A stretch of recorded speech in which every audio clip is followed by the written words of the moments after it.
Common question পঢ়াটো বেয়া নেকি বা কমন কুৱেশ্যন পঢ়িলে ভাল ৰিজাল্ট নহয় নেকি? তাতে এই বছৰ কুৱেশ্যনবিলাক কনচেপ্ট বেছ কৰি দিছে। তো আমি এই বছৰ কেনেদৰে পঢ়িম? কমন চালেও আমি চাব লাগিব যাতে এক্সামটো আমাৰ ভাল হয় আৰু নম্বৰো উঠে। ভিডিঅ'টো শেষলৈ চাবা। আমি এই গোটেই কথাখিনি এই ভিডিঅ'ত কভাৰ কৰিবলৈ চেষ্টা কৰিম। তোমালোকে কমেণ্ট বক্সতো এনেকুৱা এটা ষ্টুডেণ্ট পাবা যোনে ক'ব যে কমন কুৱেশ্যন পঢ়াটো বেয়া, কিন্তু ৰিয়েলিটিত ইহঁতৰ কি হৈ আছে? ইহঁতৰ নিজৰ পঢ়া হোৱা নাই। তো তুমিও যদি এনেকুৱা ষ্টুডেণ্ট বা এতিয়ালৈকে পঢ়া হোৱা নাই কিন্তু ভাবিছা যে প্ৰথমৰ পৰা শেষলৈকে কনচেপ্টবোৰ বুজি পঢ়ি যাম, তেনেকুৱা হ'লে কিন্তু বহুত দেৰি হৈ যাব। এতিয়া ডিচেম্বৰ চলি আছে, কিছুমানে সেইটো এই ভিডিঅ'টো জানুৱাৰীটো চাব। তো আমাৰ চেপ্টাৰখিনি দুটা ভাগত ভাগ কৰিব পাৰোঁ। প্ৰথমটো হৈছে যোনখিনি চেপ্টাৰ আমাৰ হৈ আছে সেইখিনি চেপ্টাৰ আমি ৰিভিজন কৰি থাকিব লাগিব, আৰু লগতে এটা পাৰ্ট থাকিব যোনখিনি চেপ্টাৰ আমাৰ হোৱা নাই। তো হৈ থকা চেপ্টাৰখিনি ৰিভিজন কৰি থাকিব লাগিব আৰু নোহোৱা চেপ্টাৰখিনি ট্ৰাই কৰিবা কমপ্লিট কৰিবলৈ। কিন্তু ধৰি লোৱা তোমালোকৰ প্ৰি ফাইনেল এক্সামো হৈ আছে, যোনখিনি চেপ্টাৰ তোমাৰ হৈ আছিলে সেইখিনি তোমালোকে ধৰি লোৱা ৰিভিজন কৰি ল'লা, পিছত নপঢ়া চেপ্টাৰখিনি ট্ৰাই কৰিলা কমপ্লিট কৰিবলৈ, কিন্তু দুটামান চেপ্টাৰ তোমালোকৰ থাকি গ'ল। সেইখিনি চেপ্টাৰ কি কৰিব লাগিব? কমন কুৱেশ্যন চাব লাগিব। এনেকুৱা কোৱা নাই যে মই গোটেইখিনি চেপ্টাৰ কমন চাই পেলাবা, কিন্তু যোনখিনি চেপ্টাৰ তোমালোকৰ নহ'ল সেইখিনিতো তোমালোকৰ উপায় নাই কমন কুৱেশ্যন চোৱাৰ বাহিৰে। কাৰণ বহুতে ভাবিব যে এতিয়াতো এই চেপ্টাৰটো নহ'ল, এৰি থৈ যাওঁ। কিন্তু এৰি থৈ যোৱাতকৈ তোমালোকে যদি কমন কুৱেশ্যন চাই যোৱা তেনেহ'লে কিন্তু সহায় হ'ব।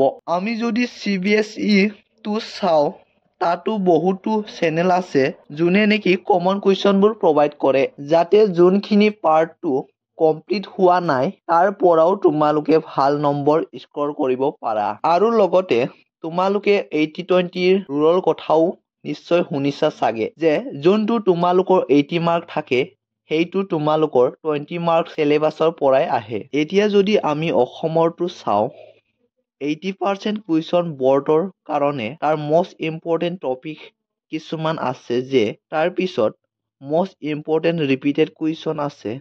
তোমালোকে প্ৰি ফাইনেল এক্সামতো কমন কুৱেশ্যন দেখিবলৈ পাবা যোনটো বহুতো ডিষ্ট্ৰিক্টত আহি আছে। তো এইবিলাক কুৱেশ্যনৰ পৰাই থাকে 80% কুৱেশ্যন। 3 নম্বৰ পইণ্টটোলৈ মন কৰা, most common in pre final exam.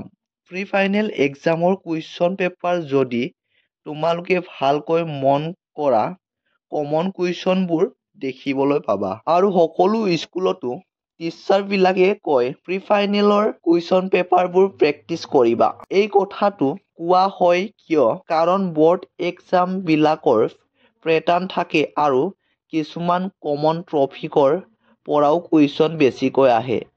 তো ইয়াতে বহুতে কয় কমন কুৱেশ্যনবিলাকতো টপাৰবিলাকে প্ৰেক্টিচ নকৰে। তো কিয় নকৰে? প্ৰি ফাইনেল এক্সামৰ কুৱেশ্যনবিলাক নিশ্চয় প্ৰেক্টিচ কৰে। তোমালোকে তেওঁলোকক সুধি চালে গম পাবা। এই কাৰণে প্ৰেক্টিচ কৰে যে যাতে মষ্ট ইম্পৰ্টেণ্ট টপিক আৰু ৰিপিটেড কুৱেশ্যনবিলাক বুজি পায়। তো আজিৰ দিনতো যদি কোনোবা কয় যে কমন কুৱেশ্যন বা কমন টপিকবিলাক পঢ়ি কোনো কাম নাই, তোমালোকে প্ৰথম বুজিবলৈ চেষ্টা কৰা তেওঁলোকে তোমালোকক ক'তনো সহায় কৰি আছে?